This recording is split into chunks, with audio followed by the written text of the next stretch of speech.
Selamat pagi dan selamat hari Minggu kepada semua yang hadir di sini pada hari ini di gereja, dan kepada tuan-tuan dan puan-puan yang saya kasihi di luar sana. Kita bertemu lagi.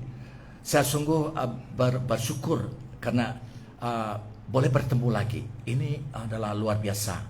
Saya penuh gembira untuk bertemu sebagai pastor, ya, dan juga saudara dan saudari di sini yang dikasihi. Yes. So, selamat hari Minggu. Hari ini adalah 17 hari bulan Julai tahun 2022. Amen. Saya Pastor Miller Likup. Ya, saya mau membaca daripada Yohanes pasal 7. Tak payah. Okey, jangan buka handphone ataupun siapa yang mau mengambil nota, siap sedia pen ataupun pensel dan kertasnya, tulis saja. Saya akan merujukkannya. Saya akan membaca daripada Yohanes pasal 7 ayat 37 sampai 38, ya. Ini adalah waktu perayaan Pondok Daun di Yerusalem, di kawasan Bait Allah. Yes. Setelah imam itu membaca dari Yesaya 44 ayat 3. Sudah saya kopa itu, ya. Yesus kemudiannya tiba-tiba berdiri dan dia dengan suara yang keras sekali dia mengata kepada semua orang yang merayai Pondok Daun, perayaan Pondok Daun di sana. Tabernacle, ya, piece of tabernacle. Ini kata Yesus dengan suara nyaring, barang siapa haus, baiklah ia datang kepadaku dan minum. Barang siapa percaya kepadaku, seperti dikatakan oleh kitab suci, dari dalam hatinya akan mengalir aliran air hidup. Jadi Yesus tahu betapa kita manusia perlukan air kehidupan ini. Maksudnya di sini adalah Roh Kudus. Jadi tajuk khotbah saya pagi ini, saya mau sambung daripada beberapa minggu yang lalu tentang Roh Kudus. Oke, kita mau memulakan dengan kebenaran tentang Roh Kudus dengan ringkas, ya. Kebenaran tentang Roh Kudus. Nomor 1 yang mengambil nota, tulis, ya. Ya, kita dengar, fokus. Yes, amen. Roh Kudus adalah pribadi yang ketiga di dalam Tritunggal. Dalam Inggris, Trinity.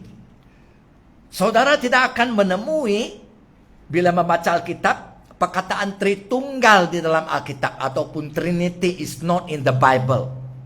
Tetapi di dalam Alkitab ini penuh dengan kebenaran-kebenaran tentang Tritunggal. About Trinity. Yes. So, jadi ini adalah bahasa gereja, ya. Tritunggal, Trinity. So, itu sebab saya menggalakkan dalam beberapa kali, kalau kita mau kongsi ataupun bersaksi dengan orang luar daripada gereja, gunakan bahasa pasar. Bahasa yang mereka mengerti. Ada 2 minggu yang lalu, saya bersenam, saya berjalan, tidak jogging. Ya, so saya bertemu dengan seorang taxi driver. Dia tua, dia keluar taxi dia juga tua, ya, dan dia berjalan slow dengan walker. So saya senyum kepada dia. So untuk memendekkan cerita, saya berkawan dengan dia. Mula saya kongsi, dan untuk memendekkan cerita lagi, saya kongsi tentang Yesus kepada dia. Dia mengatakan, oh, beberapa hari lalu ada seorang juga kongsi tentang Yesus kepada saya. Saya cakap Melayu dengan dia, campur Hokkien sedikit. So dia mengata, Yeso kah? Yeso. Cina mengata Yesus, Yeso kah? Betul. So akhirnya saya tanya, kamu percaya Yesus kan? Ya, percaya. Jadi saya menggunakan bahasa yang mereka faham. Sebab saya tes dia, boleh saya berdoa untuk kamu? Apa itu doa? Apa doa itu? Apa itu? Dia tidak paham. So kita harus menyediakan ubah suai bahasa Alkitab itu tanpa mengubahkan artinya, maksudnya dengan bahasa pasar. Amen. Supaya mereka tahu dan dia percaya pada Yesus luar biasa. So orang tua itu. Jadi Trinity, Tritunggal, tidak ada bahasa itu di dalam firman Tuhan Alkitab, tetapi kebenarannya banyak di dalam Alkitab. Jadi Roh Kudus adalah pribadi yang ketiga di dalam Tritunggal. Kita menyembah Allah bukan Allah 3 orang yang kita sembah, bukan 3 Allah. Tetapi kita menyembah satu Allah, dan di dalam satu Allah ini dia menyatakan dirinya di dalam 3 pribadi. Allah Bapa, Allah Anak, Allah Roh Kudus. Ini satu misteri. Satu misteri ya. Hanya boleh dimengerti ataupun dikenalkan di dalam Roh Kudus. Ini penting. Sebab banyak Kristen pun tidak mengerti. Saya pun tidak mengerti. Tetapi apa yang ditulis oleh Allah di dalam Alkitab oleh Roh Kudus, kita mengerti kah? Tidak mengerti kah? Kita terima dengan iman. Sebab anak-anak yang kecil banyaknya tidak mengerti, tetapi dia percaya dan bersandar pada ibu bapa ya. Tidak akan dia menolak. No, saya tidak paham, tolak. No. Begitu juga Allah adalah Bapa kita. Dia mencipta. Di dalam firman Tuhan mengatakan di dalam perjanjian lama, Yesaya, the book of Isaiah in the Old Testament, pasal 55 ayat 8 hingga 9 ya. Yesaya 55 ayat 8 hingga 9. Allah mengatakan kepada manusia di dunia ini, pikiranku bukan seperti pikiran manusia. Begitu juga jalanku lebih tinggi dari pikiran manusia. Jalanku lebih tinggi daripada jalan manusia. Seperti sorga lebih tinggi daripada dunia, Pak. Begitu juga pikiranku dan jalanku. So, tidak ada seorang di dunia ini boleh mengerti segalanya 100%. So, kalau kita tidak mengerti, banyak pun saya tidak mengerti. Jangan kita coba mau menerangkannya, mau menguraikannya. Kalau Allah mau kamu dan saya mengerti, dia akan memberitahu kita kan? Tetapi, banyak sekarang evangelis television berjaga-jaga, mereka mengatakan ini wahyu. Dan orang sekarang, firman Tuhan mengatakan, pada hari-hari yang akhir, orang punya hati dan telinga gatal mau mendengar. Mereka banyak terperangkap. Itu sebab Kristen, gereja harus membaca dan merenung firman Tuhan. Ini kehidupan kita. Kehidupan rohani dan jasmani. Amen. Jadi, no problem. Ini satu misteri. Yes? Satu hari nanti kita akan mengerti. Seperti Yesus mengenal kamu dan saya. Tetapi sekarang kita mengenal Yesus tidak berapa lah. Sedikit saja. Dalam kemuliaan nanti, dalam tubuh yang baru, kita akan mengenal Dia yang mencipta kita. Seperti Dia sekarang mengenal kita. Oke? Jadi, Tritunggal yang yang saya boleh pikir sekarang, contohnya, saya melihat Jimmy ya. Jimmy adalah satu orang di sini bernama Jimmy. Ada yang lain bernama Jimmy, bukan seperti Jimmy Jimmy kaya. Amen. Seorang Jimmy di sini. Dia adalah seorang manusia. Dia ada satu tubuh kan? Dan di dalam satu tubuh itu, apalagi yang di dalam dia? Bagian. Dia ada jiwa. Ada roh. Jadi satu Jimmy, satu manusia itu, ada 3 bagian di dalam dia. Mana dia 3? Saya melihat 1. Begitu juga Allah. So, itu adalah ilustrasi yang sangat tidak lengkap lah. It's not complete, ya. So, no problem. Jadi, bila kita mengatakan tentang Roh Kudus, adalah kita mengatakan tentang pribadi yang ketiga dari Allah yang satu yang kita sembah pagi ini. Haleluya. Oke, itu nomor satu ya. Nomor dua adalah Roh Kudus sentiasa ada, sentiasa wujud, always in existence. Tidak pernah dicipta, tidak pernah dilahir. Everlasting. Dia sentiasa ada. Standing dengan Allah, equal to God. Yes, sama seperti Allah kekal. Sebenarnya dia bersama dengan Allah Tritunggal itu ya, Allah Bapa, Allah Anak, Allah Roh Kudus. Pada mula-mulanya lagi sudah terlibat di dalam ciptaan Allah. Bila Allah mencipta bumi, langit, dan segala isinya kan. Boleh baca di dalam mana? Perjanjian Lama. Buku Kejadian pasal 1 dan 2. Yes. Di sana kita membaca buku Kejadian. The book of Genesis chapter 1. Verse 1 already. Mengatakan.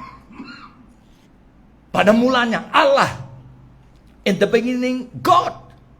Tidak ada yang mengatakan pada mulanya agama. Tidak ada yang mengatakan pada mulanya falsafat ini. Tidak ada yang mengatakan pada mulanya saintis ini. But in the beginning God. Dan kemudian kita melihat Roh Kudus melayang-layang di atas permukaan air. The Holy Spirit hovering above the depths. Dan kemudian pula kita mendengar Allah mengatakan, let there be light. Allah mengatakan, jadikan terang. Jadikan ini, jadikan itu. 6 kali. Jadikan. Saudara, pada awal lagi, Alkitab ini di dalam Perjanjian Lama ditulis dalam bahasa apa? Come on. Di dalam Perjanjian Lama, dalam bahasa Bedayuh, kata Abot.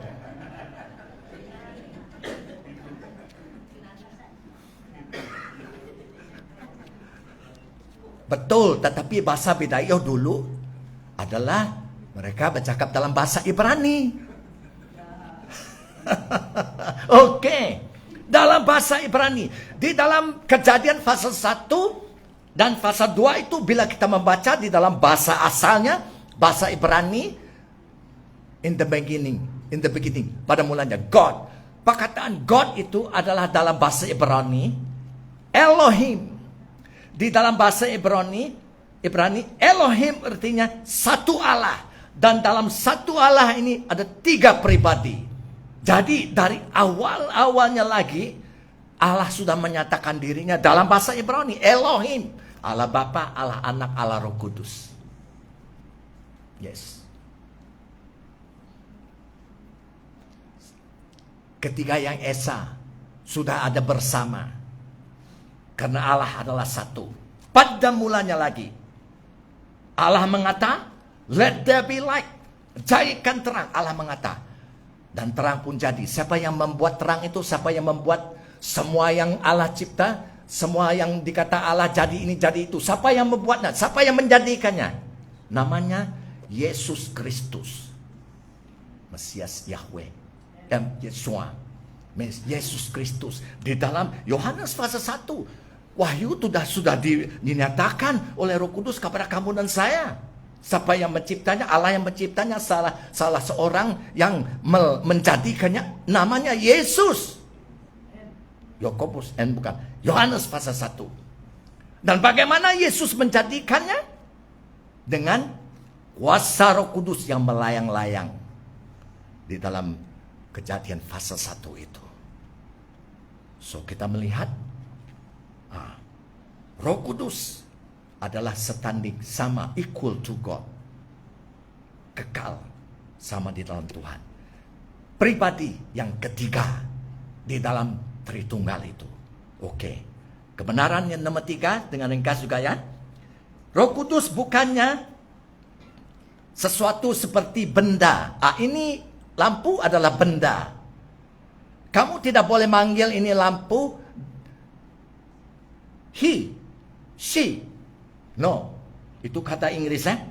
Kamu manggil ini lampu, benda ini dalam bahasa Inggris it it gives light. Tuh? Takkan kamu mengatakan, he give light. Oh, pelik. Itu bahasa Inggris lah. Berartinya, Roh Kudus adalah bukan benda dan bukan hanya kuasa. Ya, Roh Kudus adalah satu kuasa. Tetapi ia lebih daripada itu. Jadi Roh Kudus adalah pribadi. A person. Ada sifat-sifat kepribadian di dalam dia. Yang hidup di dalam Alkitab asalnya he. Roh Kudus he, bukan she. Di dalam Tuhan tidak ada she. Tidak ada all are masculine, berartinya he, God. Tidak ada ibu Allah, tidak ada. Itu sebab bila orang panggil ibu bumi, tidak ada. Itu bukan dari Tuhan. Bumi tidak ada bapak, tidak ada ibu. Dia ada penciptanya, Allah. Sebagai bapak. Oke. So, jadi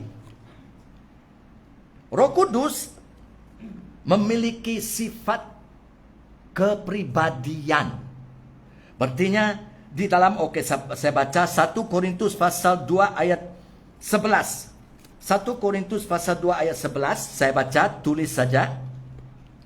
Siapa gerangan di antara manusia yang tahu apa yang terdapat di dalam diri manusia selain roh manusia sendiri yang ada di dalam dia? Betul? Hanya roh kamu tahu tentang diri kamu, ya.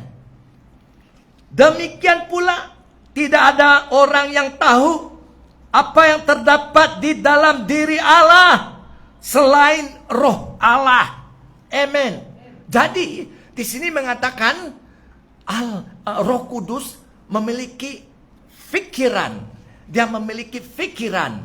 Dia mengetahui.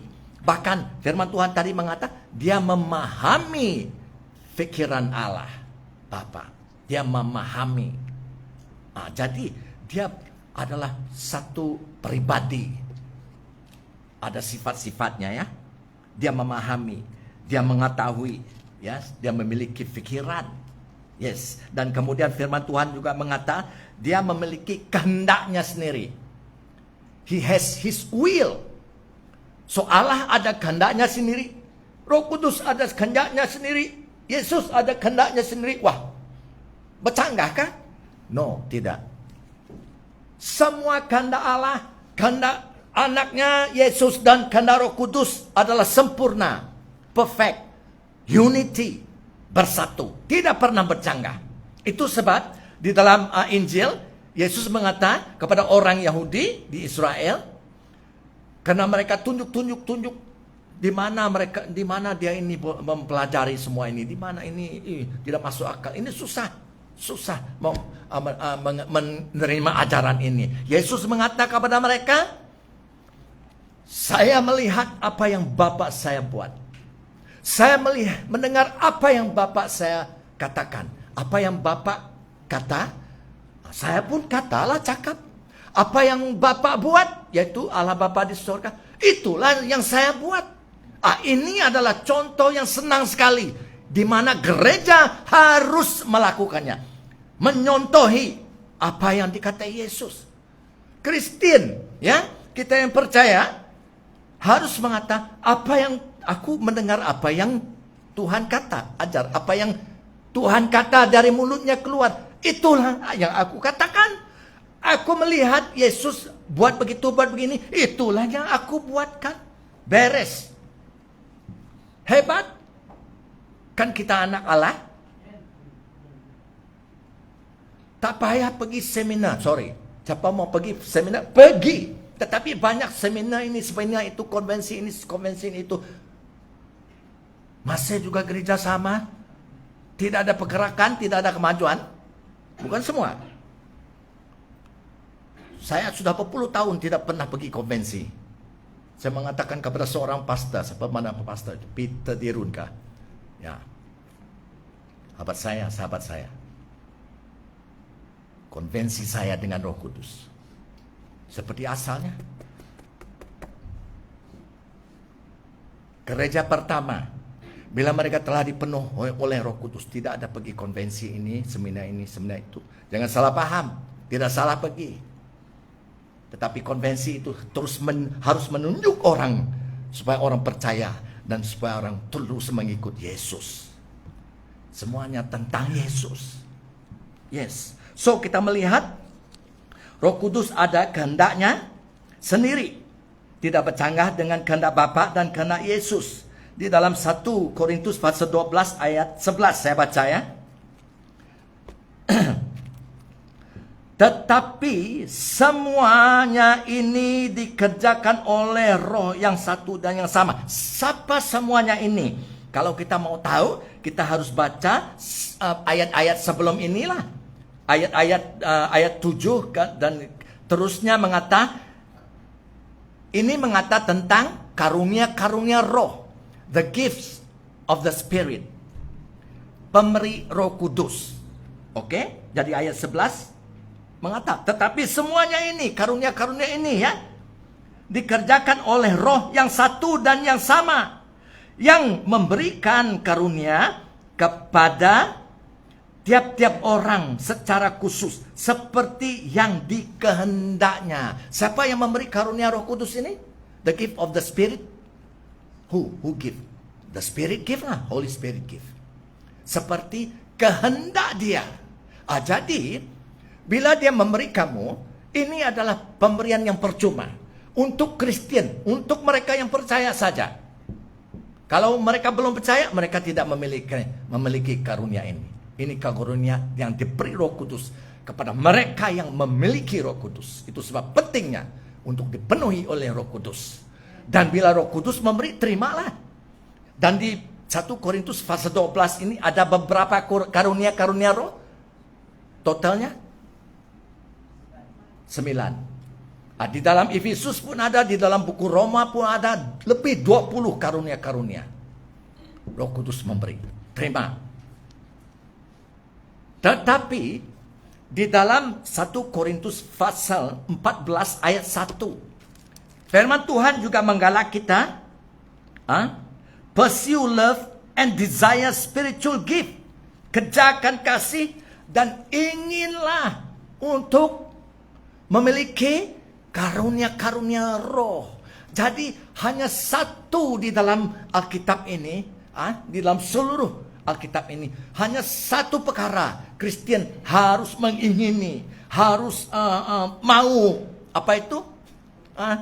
Dengan tidak berdosa, dengan yang menyenangkan Tuhan. Inginilah karunia-karunia Roh. So bila saya mengingini banyak, tidak banyaklah, nanti tidak mampu saya bagi tahu Tuhan kemudian. So saya mengingini, saya memang Roh Kudus telah memberi saya dulu karunia Roh Kudus, karunia bahasa Roh. Roh Kudus yang memberi. Percuma. Pemberian, gift. Tak payah pelajar, tak payah pergi sekolah Alkitab untuk belajar supaya kamu memiliki karunia ini. Tidak payah. Roh Kudus beri saja. Dan kita menerima saja. Dan dengan iman, mula gerakkan di dalam karunia itu. Roh Kudus beri saya karunia bahasa Roh. Dan kemudian saya mengatakan Roh Kudus berikan saya karunia untuk bernubuat. Roh Kudus memberi saya. Dari masa ke semasa saya bernubuat di sini. Dan kemudian berikan saya karunia untuk menafsirkan bahasa Roh. Jarang orang ada minta itu. Dan Roh Kudus memberi saya. Kadang-kadang saya berbicara dalam bahasa Roh, ataupun ada orang di sini bercakap dalam bahasa Roh, saya boleh menafsirkannya. Supaya dalam dari bahasa Roh itu yang kita tidak paham, kepada bahasa yang kamu dan saya paham. Itu menafsirkan bahasa Roh. Apalagi kamu mau, ada yang mau, saya juga minta karunia untuk menyembuh penyakit-penyakit. Berbagai penyakit. Ada yang karunia menyembuh penyakit kanser, ada yang karunia untuk menyembuh orang yang masalah telinga, mata, ataupun mulut. So, karunia penyembuhan adalah juga karunia pelbagai penyembuhan. Ada spesialis ya, seperti doktor. Tetapi Roh Kudus yang memberi. So, inginlah dan ingin, minta, ingin. Jadi Roh Kudus boleh memberi. Kenapa saya mengatakan boleh memberi? Karena bukan kehendakmu, tetapi Roh Kudus ada kehendaknya sendiri, betul? Mungkin kamu dan saya minta karunia untuk mengadakan mujizat. Wah, berjalan atas air. Untuk apa ya? Berjalan atas air. Kalau itu banjir di tempat itu tidak ada jalan keluar, boleh minta karunia itulah. Minta karunia mujizat. Tetapi kalau dia memberi kamu karunia untuk membeda-bedakan pelbagai roh, supaya kamu kenal roh dari Tuhan kah, yaitu Roh Kudus kah, roh dari setan kah, ataupun roh dari daging kita manusia. Kita boleh membedakannya. Jadi tadi kamu minta karunia untuk mengadakan mujizat, tetapi Roh Kudus memberi karunia untuk membedakan roh. Terima saja. Thank you Lord. Kenapa? Roh Kudus tahu apa yang kamu dan saya, kebolehan kamu dan saya, rencana Tuhan di dalam kita sudah ditulis Allah. Di dalam Mazmur 139 boleh baca itu. Rencana Tuhan seumur hidup kita sudah ditulis di dalam rekod Allah. Jadi di dalam Yesus hari demi hari kita boleh menggenapinya. Dipimpin oleh Roh Kudus. Oke, jadi Roh Kudus ada kehendaknya sendiri kan? Oke, dan juga Efesus pasal 4 ayat 30 ya. Efesus pasal 4 ayat 30 saya membaca, tulis ya.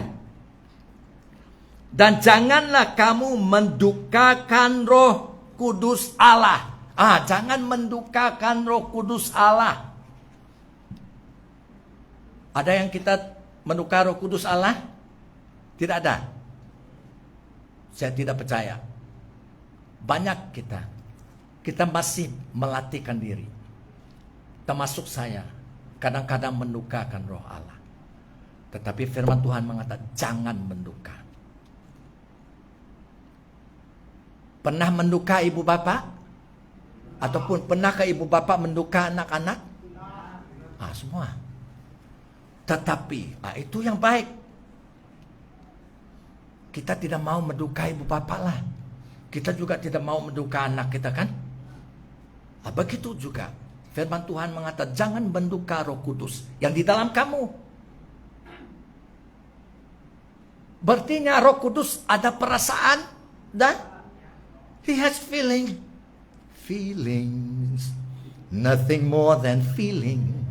Itu dulu kelihatan kita lagunya naik klub kami sekalian. Trying to forget.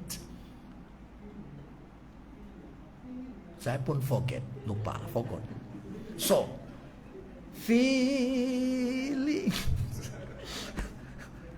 Jangan mulakan lagu itu, nanti saya sudah pandai stop. Gurau saja ya. So, Roh Kudus ada emosi. Belajar. Dipimpin oleh Roh Kudus kan? Mengikutinya. Dan buah roh akan terus timbul dalam hidup kita. Senang saja. Yes. So, jadi kita melihat 3 kebenaran ini dengan ringkas tentang Roh Kudus. Yaitu dia adalah pribadi yang ketiga di dalam Tritunggalnya, Allah satu tetapi 3 bagian. Dan dia juga sentiasa ada, tidak pernah dicipta seperti Allah, kekal bersama dengan Allah. Dan nomor 3 tadi dia ada, dia memiliki pikiran sendirinya, dia mengetahui, dia memahami pikiran Allah Bapa. Dia juga ada kehendaknya dan dia juga ada emosi. Amen. So itu tentang kebenaran tentang Roh Kudus. Sekarang yang kedua, peranan ataupun fungsi ataupun pekerjaan Roh Kudus di dalam kita manusia, khususnya orang yang sudah percaya yang dipenuhi oleh Roh Kudus, khususnya gereja ya. Yes, oke, itu kita mau tahu peranan pekerjaan Roh Kudus di dalam kita manusia, di dalam orang yang pertama di dalam orang yang belum percaya pada Yesus juga Roh Kudus bekerja, tetapi dari luar. Siapa yang membawanya? Kamu dan saya yang memiliki Roh Kudus. Ya, dan dia juga bekerja, ada peranannya, bekerja ya di dalam gereja, dalam Kristen yang dipenuhi oleh Roh Kudus pada pribadi kita dan antara ramai-ramai ya. Oke, nomor 1, Roh Kudus menginsafkan manusia. Yang menginsafkan mereka yang belum percaya dari luar. Bagaimana? Bila kamu dan saya yang sudah percaya dipenuhi oleh Roh Kudus, kita membawa hadirat Tuhan dengan kita memberitakan Injil. Roh Kudus menginsafkan mereka melalui Injil yang kita beritakan. Siapa yang menyelamat? Yesus Kristus yang menyelamat. Itu penting. Karena Yesus Kristus mati untuk dosa-dosa manusia. Tetapi siapa yang menginsaf bekerja sama dengan Tuhan Yesus melalui kamu dan saya yang memberitakan Injil. Roh Kudus yang menginsaf orang itu. Jadi janganlah paksa orang itu percaya Yesus, mesti percaya Yesus. Jadi Kristen tidak boleh paksa. Hanya Roh Kudus boleh menjadikan orang itu Kristen yang benar, selamat. Siapa yang menyelamat tadi? Yesus Kristus, itu ingat. So Roh Kudus menginsafkan manusia. Yes, dalam Yohanes pasal 16 ayat 8 saya baca ya. Yohanes pasal 16 ayat 8. Ini Yesus mengatakan kepada murid-muridnya tentang Roh Kudus. Dan kalau ia datang, siapa ia datang? Kalau Roh Kudus datang, ia akan menginsafkan dunia, the world, yes, akan dosa. Semua manusia di dunia ini berdosa, termasuk kamu dulu ya, sebelum kita percaya. Akan kebenaran dan akan penghakiman.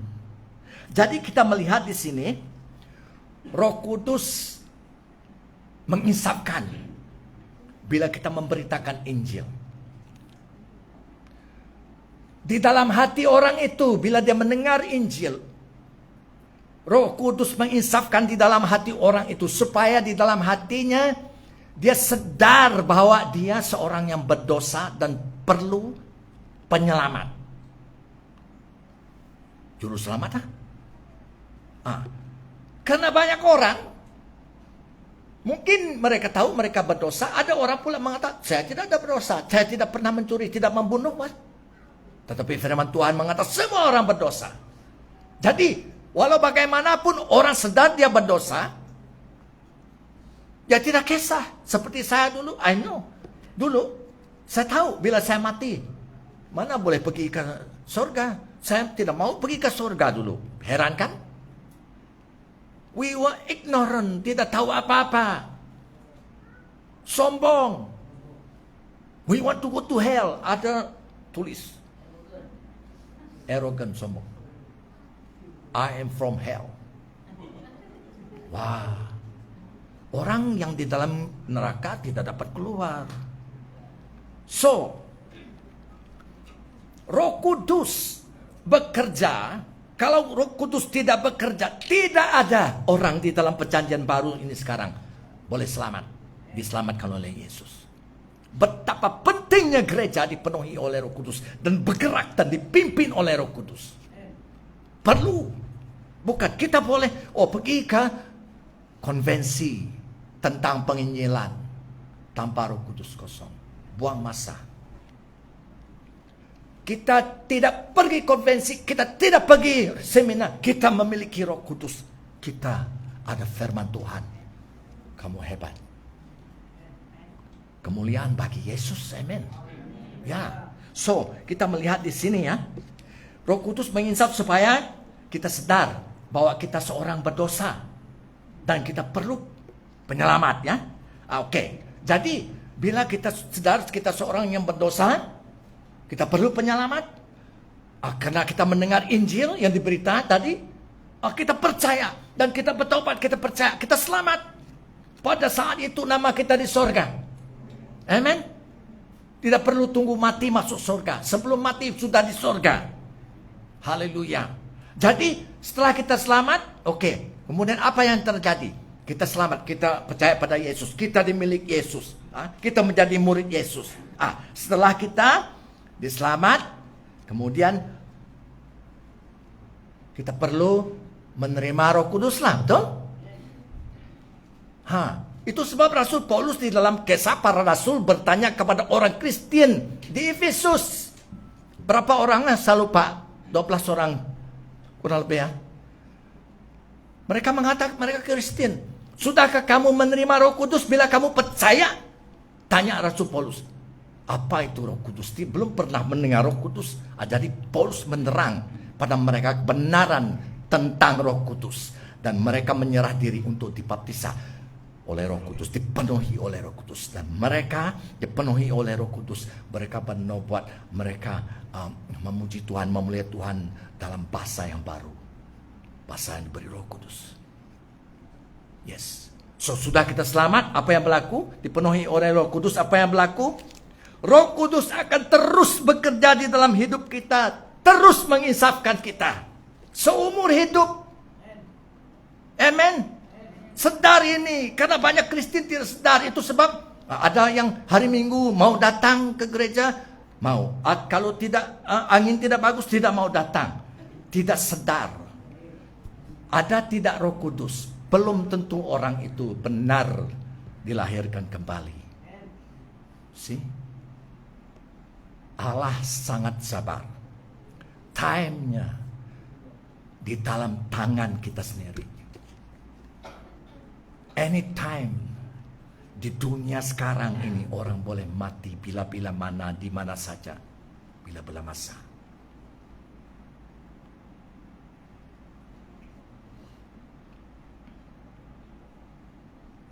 So Roh Kudus akan terus menginsafkan kita. Kita di sini yang dipenuhi oleh Roh Kudus, dia terus menginsafkan kita. Bila kita tidak menuruti firman Tuhan, Roh Kudus menyentuh hati kita, menginsafkan kita, betul, di dalam hati, menyadari kita bahwa kita itu dosa karena kita tidak menurut firman Tuhan. Ada begitu kan? Bila kamu dan saya berdosa, siapa yang tidak berdosa? Semua kita belum sempurna kan? Roh Kudus akan menginsaf, menyadarkan kamu dan saya, betulkan dirimu, bertobat, minta ampun kepada Tuhan. Dia mengampuni, dan kita dibawa balik kembali untuk sambung hubungan kita yang hidup dengan Tuhan yang hidup. Tahukah saudara, dosa memutuskan hubungan kita daripada Tuhan. Itu sebab banyak orang kalau tidak bertobat, dia boleh pergi ke gereja bertahun-tahun, tidak tumbuh. Biasa saja. Mungkin dia selamat, ataupun mungkin tidak. Saya tidak boleh menghakimi, hanya dia dan Tuhan tahu. Itu sebab firman Tuhan mengatakan kita harus hidup di dalam pertobatan every day. Kalau kita ada kesilapan, kesalahan, dosa, hidup dalam pertobatan. Kita sudah mandi, ya. Bila kita percaya Yesus, darah Yesus menyucikan kita. Mandi itu. Dan Yesus mengatakan kepada murid-muridnya, kamu sudah mandi, sekarang saya perlu cuci kamu punya kaki saja. Leg washing, feet washing, ada? Bukan secara literal itu, secara rohani. Berartinya Yesus mengatakan, layanilah satu sama yang lain seperti saya, Tuhanmu, melayanmu sebagai hamba, apa? Don't be proud.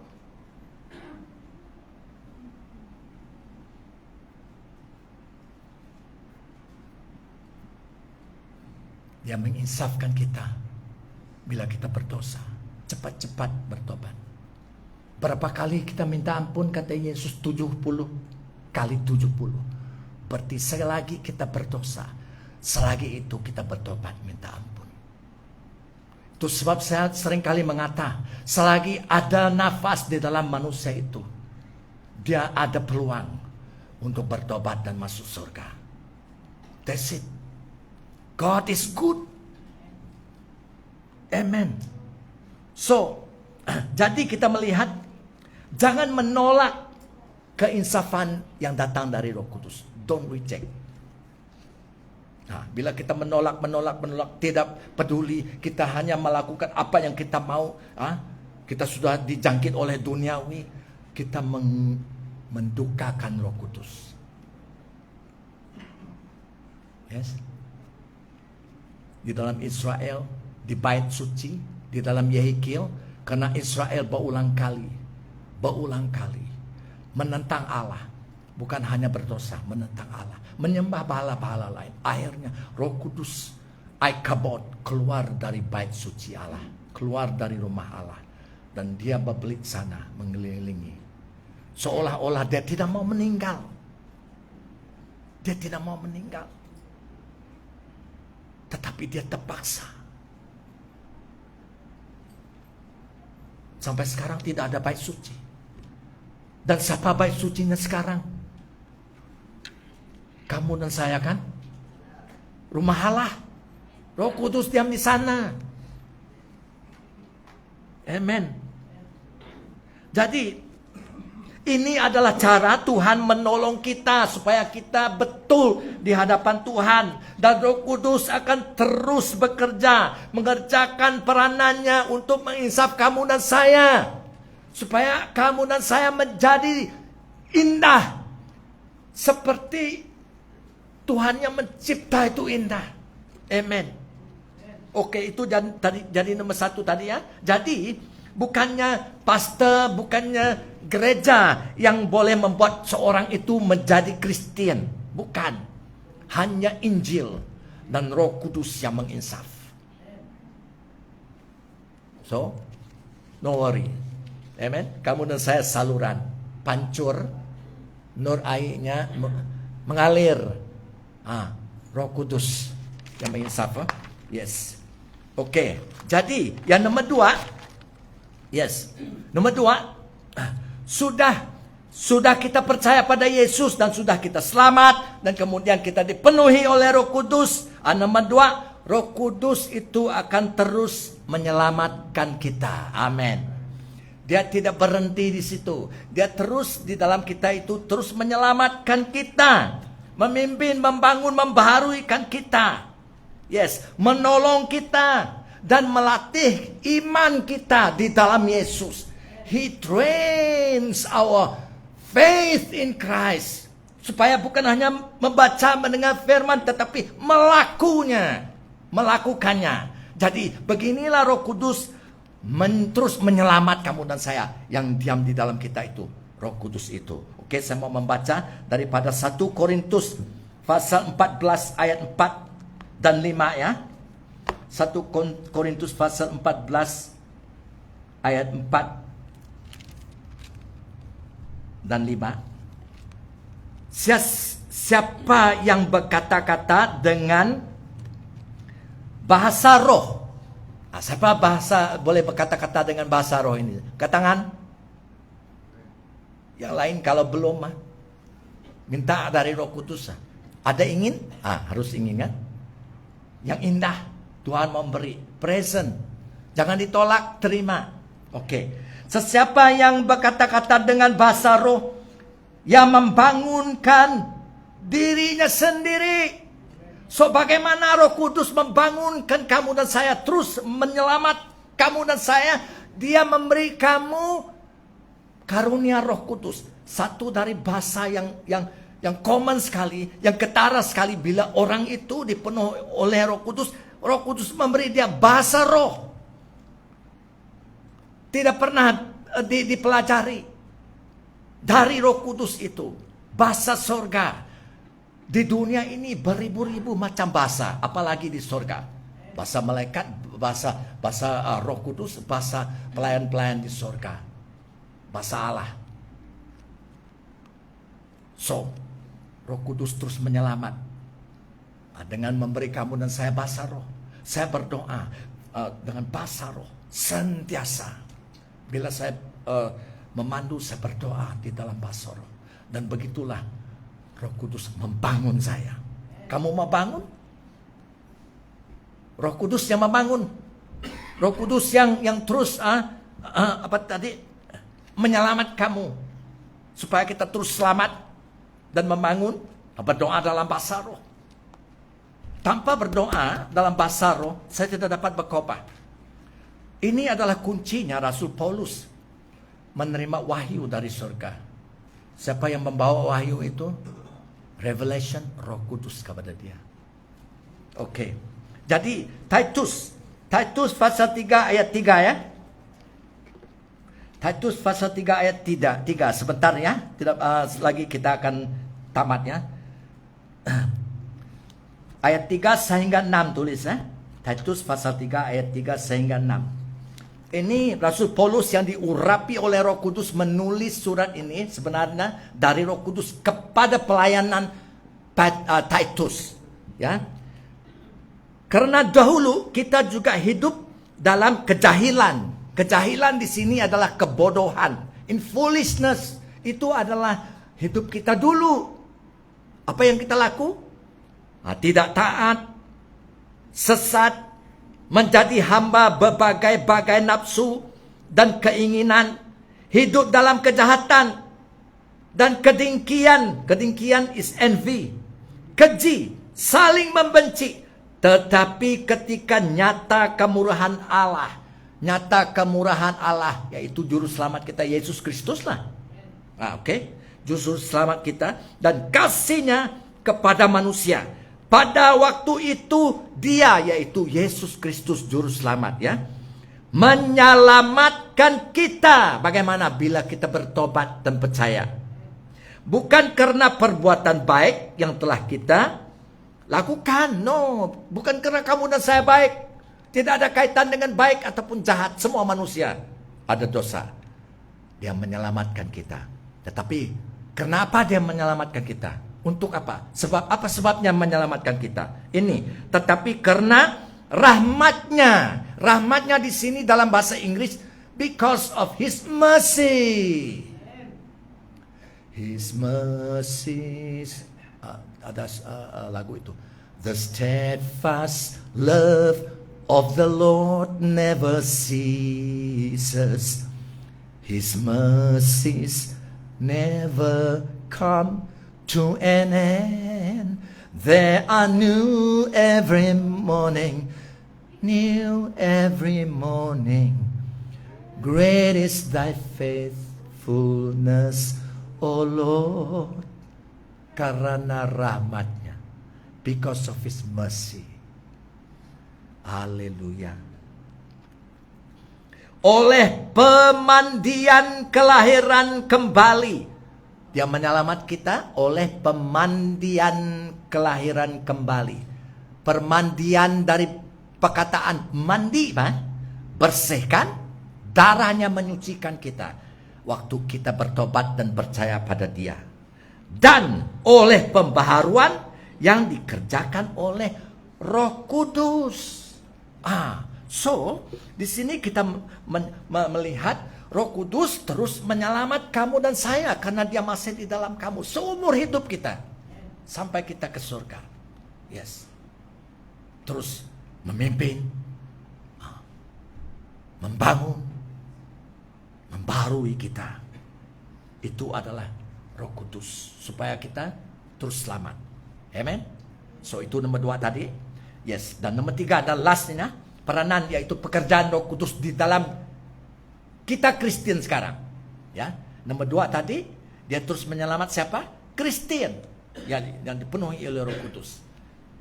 So nomor 1 tadi termasuk orang luar lah. Yang nomor 3 juga terus kepada gereja, yaitu kita yang percaya pada Yesus. Oke. Dan nomor 3, peranan ataupun pekerjaan Roh Kudus di dalam kamu dan saya yang dipenuhi oleh Roh Kudus adalah Dia memastikan keselamatan kita. He give assurance to our salvation. Roh Kudus. Tidak ada seorang manusia bukan pastor, bukan pemimpin yang boleh mempasti ataupun meyakinkan kamu tentang keselamatan kamu. Hanya Roh Kudus. Orang manusia itu mungkin boleh meyakinkan pada waktu kamu percaya, bertobat, kamu percaya, minta ampun, dan ia mengatakan, yes, Tuhan sudah mengampuni kamu. Sekarang kamu adalah anak Allah.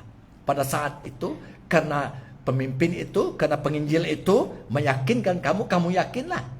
Tetapi kemudian itu dari luar. Kemudian beberapa minggu kemudian kamu merasa, benarkah tidak saya ini sudah benar percaya Yesus? Benarkah tidak kata itu pemimpin itu nama saya sudah di surga? Ragu-ragu kan? Tetapi Roh Kudus meyakinkan keselamatan kita. Ini penting sekali.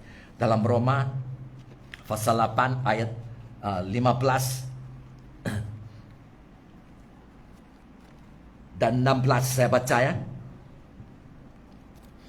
Sebab kamu tidak menerima roh perbudakan yang membuat kamu menjadi takut lagi, tetapi kamu telah menerima roh yang menjadikan kamu anak Allah.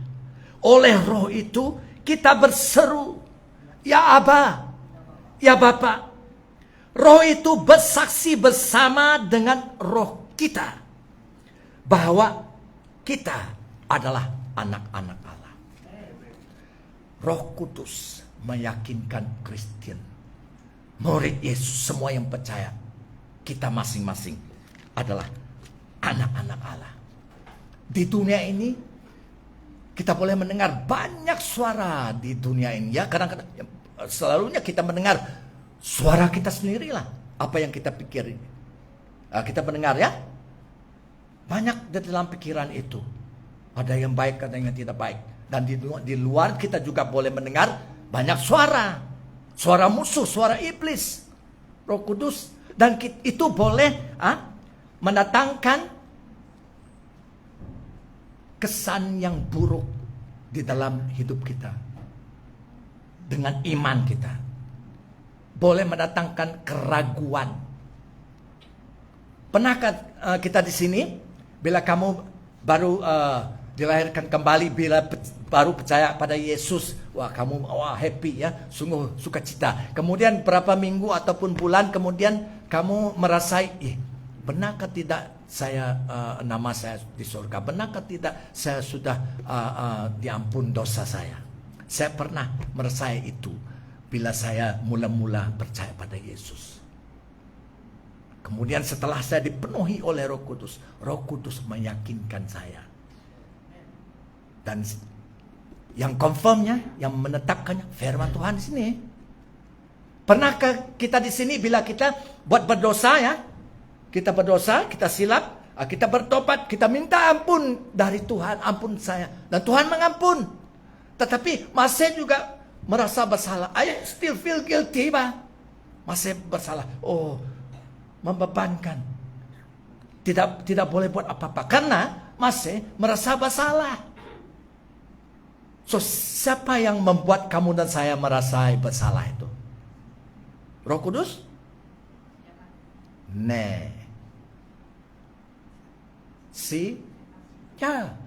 Roh jahat. Setan sentiasa membuat kamu dan saya merasa bersalah. Setan menuduh.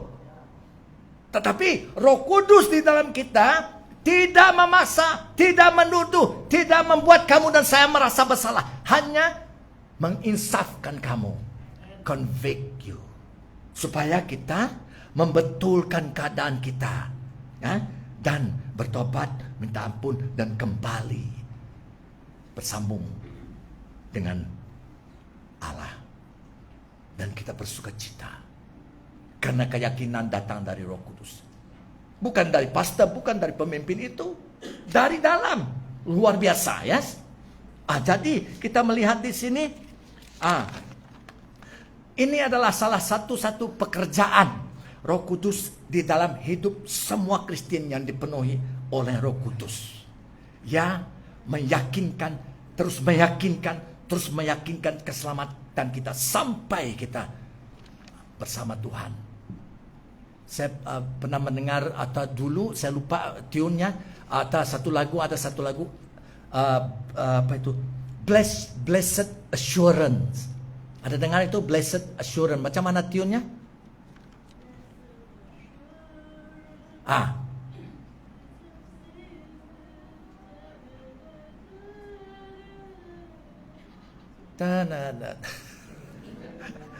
Itu tune-nya, itu hymn. Ya, bukan hanya lagu, itu adalah kebenaran Roh Kudus meyakinkan keselamatan kita. Isn't it wonderful? Indah kan? Haleluya. Kemuliaan bagi Tuhan. Amin. Kemuliaan bagi Tuhan. Haleluya. Yes. So kita akan sambung minggu depan. Yes, selamat hari Minggu. Tuhan memberkati berlimpah-limpah. Amin. Yes. Blessed assurance. Haleluya.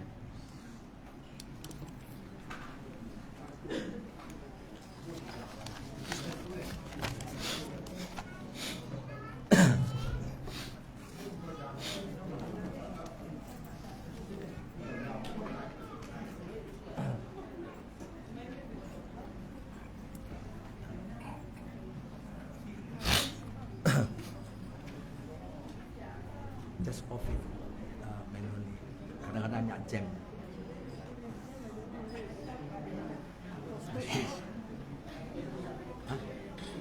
Cek pos.